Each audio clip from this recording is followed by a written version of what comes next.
Ya, baik. Selamat siang. Assalamualaikum warahmatullahi wabarakatuh. Kita lanjutkan kembali pada pertemuan siang ini, sore hari inilah ya. Jadi ada yang perlu saya sampaikan terkait dengan pemodelan ya. Jadi kita uh, boleh atau juga bisa ya menggunakan yang namanya auto regressive distributed lag gitu ya, atau ARDL gitu ya. Biar ARDL. Nah, ini adalah model yang tujuannya menganalisa pengaruh variabel eksogen terhadap variabel endogen dari waktu ke waktu ya, termasuk pengaruh variabel Y dari masa lampau ya kan terhadap Y dari masa sekarang. Nah, jadi kalau kita contohkan ya yang namanya pengaruh X, pengaruh Y dari masa lampau terhadap Y dari masa sekarang, berarti kita mau memprediksi pertumbuhan ekonomi. Nah, menggunakan variabel 2023 gitu kan. Maka Y-nya adalah 2024. Nah, maka kita dalam hal ini sudah menggunakan ya yang namanya variabel masa lampau terhadap nilai sekarang ya. Nah, itulah yang namanya metode auto regressive distribute lag ya atau ARDL yang tujuannya menganalisa pengaruh eksogen terhadap variabel endogen dari masa lampau terhadap masa sekarang ya. Nah, ini banyak nantinya digunakan gitu ya kalau kita mau memprediksi ya. Nah, menurut pedoman penggunaan IPIUS, ARDL adalah metode regresi yang memasukkan lag. Nah, jadi kita mengenal yang namanya lag ya. Apalagi kalau di akuntansi itu kita mau memprediksi misalnya pengaruh return saham, pengaruh harga saham, ya kan, pengaruh kumulatif abnormal return, gitu ya. Maka kita akan menggunakan metode lag namanya, ya kan, LAG, gitu ya. Jadi LAG ini dari variabel baik itu bisa dependen maupun juga independen bersamaan, gitu ya. Nah, menurut Gujarati dalam bukunya menjelaskan tiga alasan utama kalau kita menggunakan pengaruh lag ya dalam metode ARDL. Nah, jadi nanti di judul papernya boleh-boleh aja ya dituliskan metodenya adalah metode ARDL. Pertama alasan psikologi gitu ya. Kenapa alasan psikologi? Ya karena sebagian besar perilaku konsumsi seseorang dipengaruhi oleh kebiasaan gitu ya. Orang tidak akan mudah mengubah perilaku secara tiba-tiba dalam proses membutuhkan waktu. Nah, ini ya. Nah, alasan teknologi ya, dari zaman modern orang dihadapkan pada perkembangan teknologi yang maju, banyak pilihan fitur, spesifikasi harga yang berbeda. Ketika teknologi terbaru dikeluarkan, seseorang tidak akan langsung membeli dan menggunakannya, sehingga diperlukan waktu untuk mengambil keputusan itu. Kemudian alasan kelembagaan, seperti adanya pemberlakuan kontrak kerja berjangka waktu ya, yang mencegah seseorang beralih dari sumber tenaga lainnya. Nah, jadi metode ARDL menawarkan prosedur alternatif ya, yaitu lag. Nah, ini ya. Jadi menggunakan lag seperti kriteria AIC atau juga SBC memilih metode mana yang optimal ya. Jadi semakin kecil nilai AIC akan semakin baik sehingga menentukan spesifikasi ordo lag ya. Nah, jadi kalau kita mau memprediksi itu lag setahun atau lag 2 tahun ya. Nah, dengan kriteria memilih lag AIC terendah. Nah, pemilihan model ARDL dalam penelitian ini dikarenakan ARDL memiliki beberapa kelebihan dibandingkan metode yang lainnya. Nah, ini ya, kelebihan metode ARDL itu apa? Nah, menurut Rizwan ya tahun 2019, kalau kita menggunakan variabel hubungan jangka panjang ya tetap dapat diestimasi terlepas apakah variabelnya stasioner pada tingkat 0 atau juga pada tingkat 1 gitu ya. Dan ARDL tidak mementingkan bahwa variabelnya terkointegrasi pada ordo yang sama ya. ARDL tidak mempermasalahkan jumlah sampel sekalipun ukurannya kecil. Mengambil jumlah yang cukup ditentukan dengan kriteria AIC dan juga SC ya.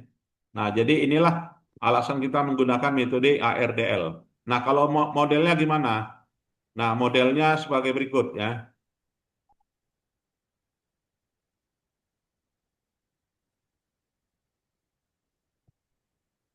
Nah, misalnya kita di sini eh,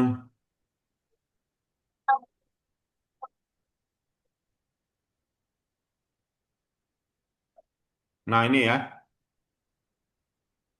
misalnya kita mau memprediksi, terlihat ya, terlihat pendekatan autoregressive like ARDL, misalnya X1-nya likuiditas ya, current ratio, X2-nya non-performing financing gitu kan, X3-nya tingkat bagi hasil gitu ya. Kemudian X4-nya adalah tingkat kepemilikan surat berharga ya kan. X5-nya itu adalah BI rate gitu ya. Kemudian X6-nya adalah inflasi gitu ya. X7-nya Industrial Production Index. Di apa kan ini semuanya variabel independen, 7 variabel gitu ya. Dan juga variabel dependent Islamic Bank Financing, IBF. Nah, jadi dari model itu kita susunlah ARDL-nya. Nah, model yang digunakan itu adalah model ARDL Cepet. yang digunakan oleh pasaran tahun 2001, di mana model ARDL ini terdiri dari model persamaan jangka pendek dan jangka panjang. Nah, Apa? persamaan jangka Di pendeknya ya apa? kita masukkan ya. Ya, iya. Udah terbelum, Pak. Iya. Ya. Oke. Nah, model ARDL-nya sebagai berikut ya. Nah, jadi kita untuk memprediksi IDF seperti ini gitu ya. Di sini kita menggunakan leg 1 ya. Nah, seperti ini dia ya. Jadi ini konstantanya ya. Ini konstantanya. Kemudian inilah yang namanya leg 1. Berarti ILKD T kurang 1. Kemudian ANP, non-performing fund T kurang 1 gitu ya. Kemudian TBH T kurang 1 gitu ya. Kemudian KSB T kurang 1. Kemudian BIR T kurang 1. INF T kurang 1. Nah, inilah yang dikatakan dengan metode ARDL. Nah, jadi kalau ini T ini ya, T ini adalah tidak ada T kurang 1 gitu kan. Nah, jadi inilah ya yang namanya ARDL tersebut. Jadi ah, data dua artinya ILKD ILKD kalau kita lihat dari atas ya, seperti ini.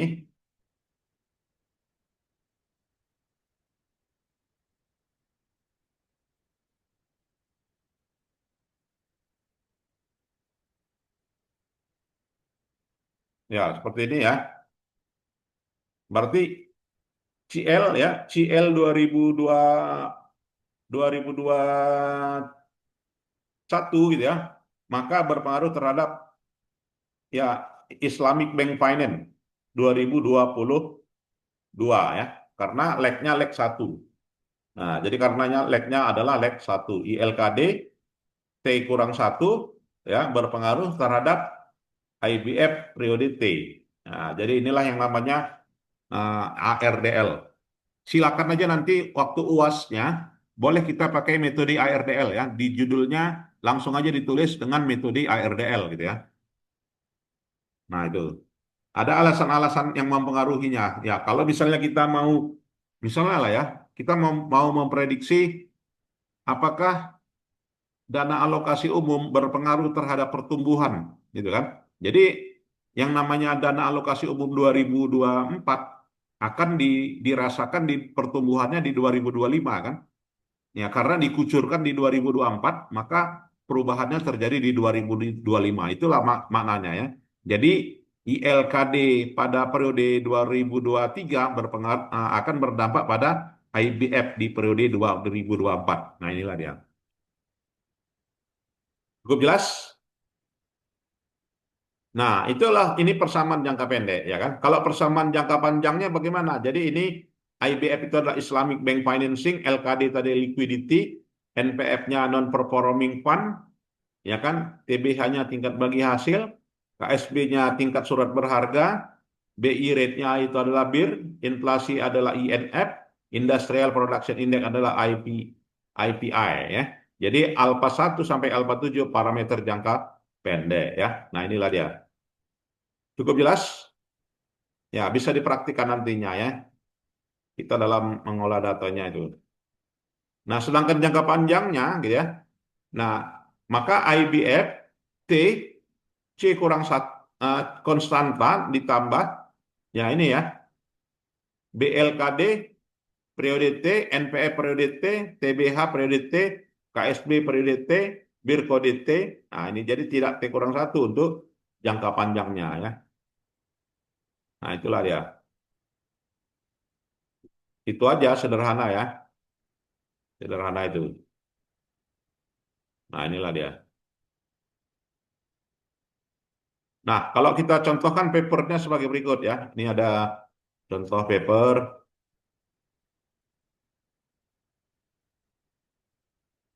Nah, seperti ini. Ya, kita memprediksi analisa pengaruh profitabilitas bank syariah Indonesia dengan pendekatan auto-regressive lag ya. Saya mau share ini di kolom chat ya.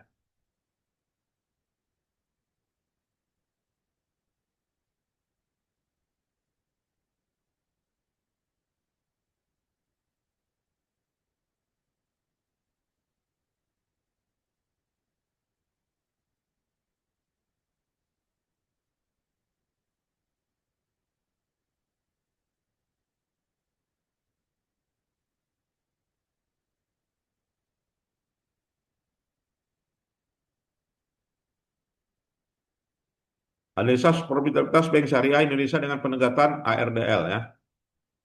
Nah, jadi ini penelitian ini bertujuan menganalisa faktor yang mempengaruhi profitabilitas bank syariah di Indonesia. Penelitian menggunakan ROA, ya, sedangkan variabel independennya CAR, NPF, PFDR, BOPO, dan DPK ya. Kemudian pembiayaan murabahah, BI rate, inflasi. Nah, periode penelitiannya 2015 sampai dengan 2020.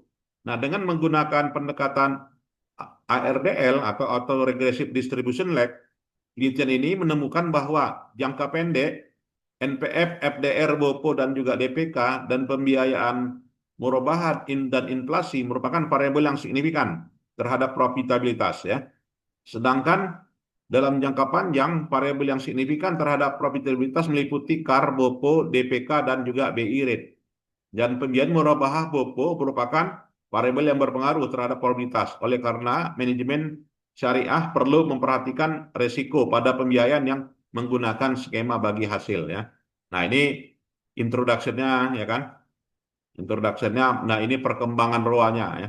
Jadi kalau secara logika gitu kan, maka ya gitu kan, kumulatif abnormal apa ya, capital adequacy ratio ya, kemudian non performing fund ya kan, kemudian FDR kita BOPO dan DPK itu akan berpengaruh profitabilitasnya di masa yang akan datang ya kan, bukan di masa yang tahun itu gitu ya. Nah, jadi ini perkembangannya gitu kan. Ini capital adequacy ratio definisinya ini non performing fund ya, kemudian financing deposit ratio, BOPO gitu kan, DPK gitu kan, murabahah, BI rate, inflation gitu ya. Nah, jadi berpengaruhnya terhadap ini ya. Ini modelnya, oke. Nah, ini modelnya ya, dan ini penelitian data apanya, metode penelitiannya, kemudian hasilnya ya. Nah, jadi menunjukkan inilah hasilnya ya.